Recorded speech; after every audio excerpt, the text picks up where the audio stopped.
And for every person who donated to him, he would hand them back an envelope. It's Channel Mom with Jenny Dean Schmidt. We're here for you.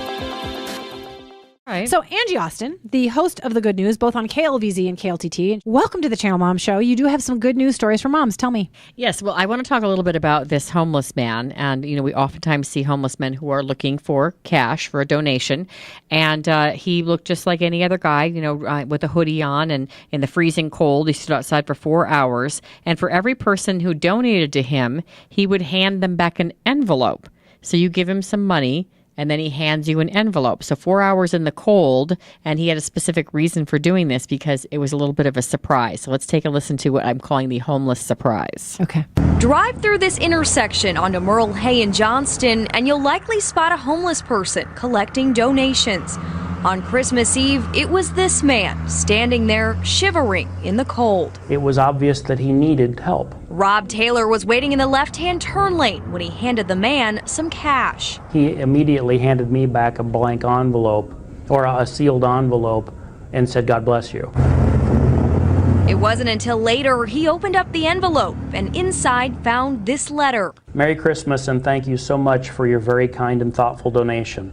I live in Des Moines, but I'm not homeless or destitute or without a job." Also tucked inside, a $10 bill. Keep it, spend it, donate it, pay it forward, whatever your heart tells you to do. Turns out the man wasn't homeless, but instead a Des Moines businessman trying to do something good at Christmas. I was blown away. This has been a bucket list thing for me for some time, and I always known that I wanted to give back. In those few freezing hours, Johnny Wright gave away 50 letters and a total of nearly $1,000. He also donated the money he received and then some to Bethel Mission, an emergency shelter in Des Moines.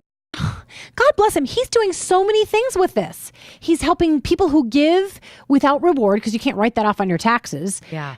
Be blessed. He's passing along the message of Christmas. He's giving selflessly. He humbled himself, posing as a homeless guy. He said it transformed him. He said after 4 hours in the cold, wearing inadequate clothing in 12-degree temps, shivering with bowed head, standing in front of strangers, afraid to look at them in the eye, and silently begging for help, I felt helpless and cold and humbled and ignored and broken and proud and grateful and thrilled and honored and loved. The power of human kindness and generosity carved a permanent place and space in my heart, and I will never forget their loving faces and gentle touch as they placed their hard-earned money in my hand. He said it transformed him.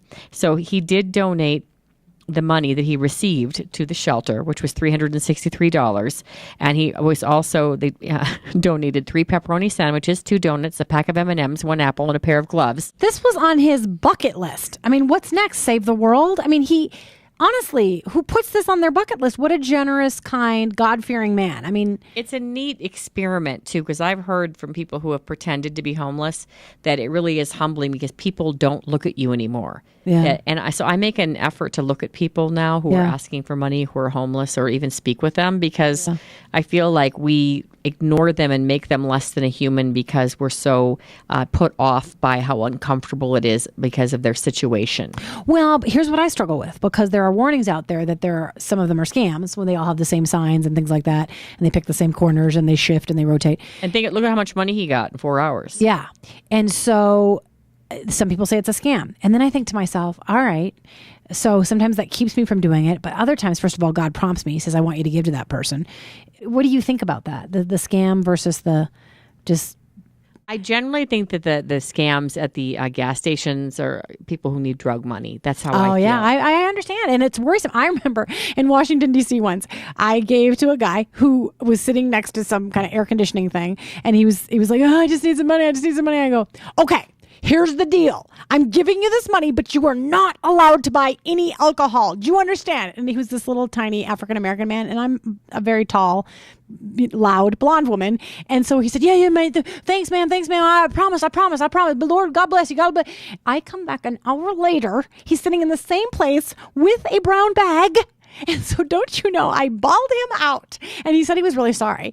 But I was like, you promised that you wouldn't do this. And he caught him drinking? Yes. And you called him out? Yes, I did. are fearless. You called out the homeless man with a brown bag that he bought with your change. I used to be really fearless in Washington, D.C. I was a crazy person. And he I would jog apologized at to night you? by myself, and God protected me, I'm sure of it. Yeah, he did. He was kind of afraid of me because I was loud and tall and No wild. wonder he went for a beer after you challenged him.